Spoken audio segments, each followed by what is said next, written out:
Baik, kembali semula dalam Apa Khabar Malaysia. Kita nak bercakap tentang satu perkara yang cukup menarik kerana sekarang ni saya pun dah tak bawa dompet ke mana-mana melainkan bawa lesen dan juga IC. Nampaknya pengurusan kewangan bagus tu. Bagus, betul. Sebab apa sekarang ni kalau nak cakap pasal kad bank pun sekarang kita dah tak ada swipe guna kad bank letak, tak ada dah. Cashless. Cashless. Semuanya cashless dan guna telefon je dah buat bayaran. Ini antara yang menarik. Dan kita nak bercakap tentang memudayakan literasi kewangan iaitu persediaan era perbankan digital bersama dengan Encik Syed Omar Al-Muhzar. Seorang ketua pegawai eksekutif Mesin Kira. Assalamualaikum, selamat datang. Waalaikumsalam, selamat pagi. Terima kasih kerana sudi meluangkan masa. Banyak perkara. Betul. Dan persoalan yang saya nak tanya, mungkin ini satu perkara baru untuk mereka yang baru saja menonton dan mungkin tanpa kita sedar sebenarnya dalam kehidupan kita dah lalui perkara itu iaitu literasi kewangan itu sendiri. Tapi mungkin kita dapatkan penjelasan lah dengan lebih mendalam lagi tentang apa maksud literasi kewangan itu sendiri. Terima kasih. Literasi kewangan ni sebenarnya untuk peniaga-peniaga, terutamanya mikro kan. Mereka akan menjalankan perniagaan mereka tanpa mengetahui dia punya modal perlu banyak mana, dia punya margin banyak mana, kos banyak mana. Jadi satu gap hanya yang ketara lah kalau kita nampak untuk mereka mendapatkan bantuan kredit pada perbankan. Kalau dalam kata financial inclusion ni hanya akan dapat diatasi bila peniaga-peniaga ada literasi kewangan. Maknanya kan, kalau bahasa senang faham literasi kewangan ni, pemahaman kita ataupun pengetahuan kita tentang pengurusan kewangan itu sendiri. Bercakap tentang soal pengurusan kewangan khususnya bagi mereka yang merupakan seorang peniaga. Kalau peniaga besar ni kita fahamlah mereka mempunyai ketersediaan untuk apa jua dalam situasi sekalipun. Cuma disebabkan di PKS melihat kepada situasi ini dan kita lihat juga bagaimana perubahan era kewangan dan sekarang ini banyak melalui digital. Kalau sekarang buat pembayaran pun dah tak ada dah guna cash. Tetapi di awal ini nak bertanya tentang bagaimana melihat kepada landscape di Malaysia ini sendiri, ketersediaan PKS dan juga dengan perubahan era perbankan digital ini. Adakah PKS kita menyambut baik usaha itu dan kita bersedia untuk berubah ke arah itu? Ya betul, tapi betul. Kita punya PKS sudah mula menyambut perubahan itu dengan menggunakan e-wallet kan. For example, jadi ada QR code dekat kedai goreng pisang, nasi lemak sebagainya kan. Tapi ini belum mencukupi kalau kita nak push mereka ke arah perbankan digital kerana e-wallet hanya akan mendapat track dia punya sales. Jadi untuk bank mendapatkan credit scoring merchant-merchant ni, peniaga ni, mereka perlu ada juga simpan kira. Jadi bank perlu tahu dia punya kesihatan perniagaan mereka. Jadi mereka perlu ada sistem yang merangkumi daripada sales kepada simpan kira untuk mengetahui dia punya margin macam mana, berapa banyak perlu loan yang dia perlu, amount, benda-benda macam tu agak penting. Jadi kami dari Mesin Kira memang kami merangkumi perjalanan merchant daripada dia punya stok kepada dia punya penjualan, kad dan e-wallet dan simpan kira sekali dalam satu app. Dan kami letak app ni dalam phone mereka. Jadi tak perlu ada device yang lain-lain. Okey, mungkin kalau company ataupun perusahaan besar-besar macam kata Dini tadi dah tersedia dengan sebarang kemungkinan berlaku. Sebagai contoh, untuk memberi kesedaran kepada individu itu sendiri tentang pengurusan kewangan ni bagaimana? Okey, untuk individu terutamanya kan, kita ada banyak masalah kalau kata pinjaman, terutama dalam B40 dan peniaga mikro kan.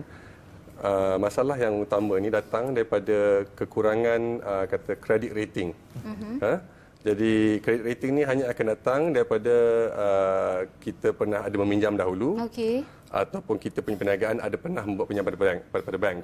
Bank tak akan bagi kita sebarang pinjaman atau tak akan berurusan dengan kita tanpa credit rating. Jadi kalau kita menuju ke arah digital, kita perlu ada sistem yang akan merangkumi segala aspek bisnes anda supaya kalau nanti dalam perbankan digital nanti semua submission akan dapat dijalankan secara digital. Hanya submit saja, tak perlu tulis kertas, buku 35 apa semua ni dah memang tak akan boleh pakai lagi. Itu menarik kerana dilihat secara asas teorikalnya menarik kerana ia memudahkan urusan. Cuma dalam konteks yang sama, dua perkara, literasi kewangan, literasi digital pula. Soal literasi digital untuk diadaptasikan oleh PKS ini, cabaran ke arah itu bagaimana? Itu yang penting juga sebab kami design app kami supaya dia menyeluruh dan agak senang dipakai seperti pemakai social media. Walaupun golongan B40 dan PKS, mereka semua agak mahir dalam social media buat sekarang ni kan. Jadi kami design app kami dan dia punya user interface tu agak senang digunakan. Tak mencabar seperti mereka memakai social media. Jadi literasi digital tu memang sudah ada. Kami hanya terapkan literasi digital untuk social media ke arah literasi kewangan menggunakan aplikasi. Sekarang sebenarnya segalanya di hujung jari kan, tanpa macam Dini katakan, tanpa kita bawa wallet, kita gunakan dan juga kita tanpa kita guna kad, kita hanya cashless sahaja. Okey, mungkin bagaimana pandangan sendiri daripada Tuan Syed inisiatif terbaik dalam merealisasikan usaha ni untuk rakyat Malaysia lebih faham dan lebih senang pengurusan literasi itu sendiri. Okay. Inisiatif salah satu adalah daripada kerajaan. Kami pun baru pulang daripada Sabah 2-3 hari lepas dengan Kementerian Luar Bandar. Kerajaan memang banyak membuat program untuk membantu golongan PKS dan B40 untuk menaik tarafkan hidup mereka, mendigitalkan mereka. Jadi inisiatif daripada kerajaan adalah yang nombor satu lah. Dan dari situ pula golongan PKS juga sudah mula memahami kekangan mendapatkan kredit. Jadi mereka juga sudah tahu mereka perlukan alat-alat digital ini untuk merapatkan jurang mereka dengan institusi kewangan. Dalam merapatkan jurang tersebut sendiri, selain daripada usaha dilakukan oleh mesin kira untuk memastikan supaya wujudnya satu aplikasi yang memudahkan kepada masyarakat, melihat berkaitan dasar-dasar oleh kerajaan sendiri ke arah memudahkan masyarakat mengetahui tentang kesedaran tersebut, adakah melihat kepada dasar-dasar sedia ada oleh kerajaan ketika ini kita memberi peluang ke arah meningkatkan kesedaran tersebut ataupun bagaimana? Memang banyak dasar kerajaan sekarang yang actually begitu positif ya. Salah satunya adalah geran yang kerajaan memberikan untuk mendigitalkan perniagaan mereka. Jadi kerajaan sudah mengambil keputusan untuk membuatkan geran dalam bentuk in kind. Jadi maknanya boleh claim untuk menggunakan alat digital atau perkakas atau peralatan elektronik digital untuk menjalankan bisnes mereka lebih baik. Jadi tak ada lagi kata grant memberikan cash. Tak ada lagi. Jadi duit dari kerajaan itu akan terus masuk ke dalam sistem yang baik pulih bisnes mereka. Mungkin sedikit daripada Tuan Syed sendiri, macam mana nak menggalakkan peniaga-peniaga kecil ini laju dan terus pantas menggunakan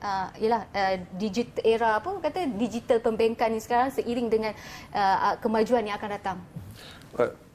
Bagi saya, kalau macam produk kami kan, agak senang. Kamu PKS tak perlu membeli apa-apa peralatan baru. Telefon dalam poket, mobile phone tu boleh di-download saja, aplikasi mesin kira, dan terus menjalankan bisnes anda. So memang senang.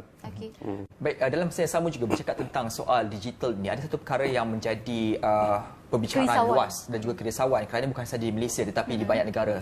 Baru-baru ini Indonesia perkara ini juga berlaku, soal keselamatan data, khususnya daripada aplikasi-aplikasi third party atau orang ketiga. Dalam konteks ini, bagaimana kita mahu memastikan supaya keselamatan data itu terpelihara dan bagaimana kaedah tampanan akan dilakukan sekiranya berlaku kebocoran data ini sendiri? Pandangan? Pada pandangan saya, cyber security issue ini memang dinamik isunya. Daripada institusi kecil kepada aplikasi seperti saya, kepada institusi perbankan yang besar. Pergerakan mereka memang agak dinamik dan kami perlu pantau seterusnya. Jadi it's a moving effort. Dinamik juga atau tidak di peringkat penyedia aplikasi? Adakah sedinamik bagaimana dinamik mereka yang membocorkan data ini, mengambil data ini? Memang kami kena move as fast as them lah. Kita kena gerak secepat mereka kerana mereka sentiasa akan cari jalan masuk. Okeylah, sedikit kita mintalah kata-kata akhir daripada Tuan Omar sendiri, mungkin nak menghilangkan kerisauan kepada peniaga-peniaga kecil ini agar tidak gusar ataupun bimbang untuk kita sama seiring menggunakan teknologi. Ya, pada pandangan saya, macam kami adalah under pembayaran dan under bank negara. Jadi kami sering dipantau dan kami terus akan digalakkan untuk memperbaiki kami punya sistem untuk mengatasi masalah ini. Jadi jangan risaulah. Itu dia jaminan daripada pihak mesin kira itu jaminan dan sendiri. bersama bantu juga untuk pengurusan rekod tadi sebab kalau tak adalah nak perlu guna buku 55 betul dah hilang bulan lepas punya mana rekod-rekod rasmi kewangan dan juga dokumen-dokumen juga semua tersimpan rapi di dalam sistem yang sama dan memudahkan. Ini paling pentinglah bila melakukan sebarang bentuk perniagaan. Terima kasih banyak-banyak diucapkan kepada Encik Syed Omar Al-Muhsan, merupakan Ketua Pegawai Eksekutif Mesin Kira atas pembicaraan soal membudayakan literasi kewangan persediaan era perbankan digital. Selepas ini adalah satu lagi perkara menarik untuk kami kongsikan. Ini berkaitan tentang apa? Animasi. Okay. Dan semua kami akan kongsikan semuanya dalam perkara berita. Kita nak bertirai seketika.